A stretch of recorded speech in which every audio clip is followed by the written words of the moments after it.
নির্বাচনকে অস্থিতিশীল পরিবেশের মধ্য দিয়ে ঠেলে দিতে চান, আপনার উদ্দেশ্য তো আমরা বুঝতে পারছি।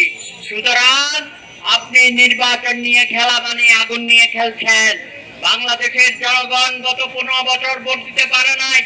আমাদের তরুণ সমাজ নির্বাচন কি জিনিস তারা বুঝে নাই। অথচ আমাদের আকাঙ্ক্ষিত নির্বাচন নিয়ে আপনি সারা দেশে একটা অরাজক পরিস্থিতি সৃষ্টি করছেন। জামাতে ইসলামী বলছেন পরিবেশ নাই, প্লেন ফিল্ড নাই, আর এনসিপি বলে এই নির্বাচন কমিশনের অধীনে নির্বাচন করব না।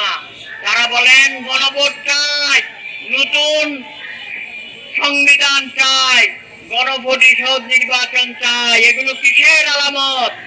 আমার তো মনে হয় সরকার এবং কয়েকটি রাজনৈতিক দল আপনারা যোগসাজশ করে বাংলাদেশের মানুষের বিরুদ্ধে ষড়যন্ত্রে লিপ্ত হয়েছে।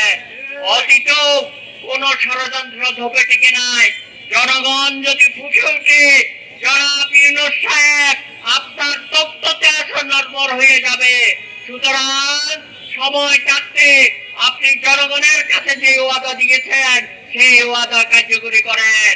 আমাদের দেশে কোন বৈদেশিক ব্যবসা বাণিজ্য আসছে না, ইনভেস্টমেন্ট আসছে না। লক্ষ কোটি টাকা খরচ করেছেন। তারা বলেছেন নির্বাচিত সরকার না হলে আমরা বাংলাদেশে কোনো ইনভেস্টমেন্ট করব না।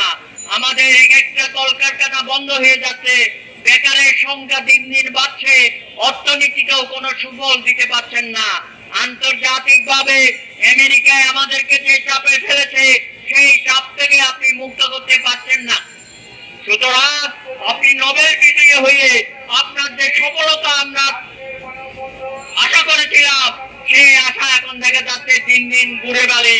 সুতরাং আজকের এই সভা থেকে আমরা জানাতে চাই অনতিবিলম্বে আইন শৃঙ্খলা পরিস্থিতি আপনি উন্নয়ন ঘটাবেন।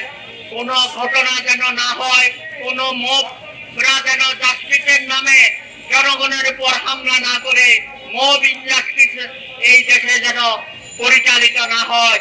আমরা চেয়েছিলাম ডেমোক্রেসি, আপনি আমাদেরকে উপহার দিয়েছেন মবক্রেসি। এটা অন্যায়, এটা অবিচার, শহীদদের প্রতি বিশ্বাসঘাতকতা। সুতরাং হাজারো শহীদের রক্ত মাখা রাজপথে দাঁড়িয়ে আমরা কথা বলতে চাই, জনগণকে মুক্তি দিন।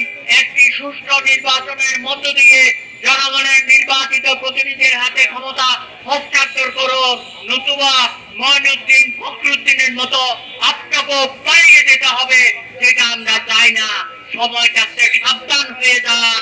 জনগণের বিরুদ্ধে গিয়ে কোনোদিন কোন সরকার টিকতে পারে নাই, আপনারাও টিকতে পারবেন না। অনেক ধন্যবাদ।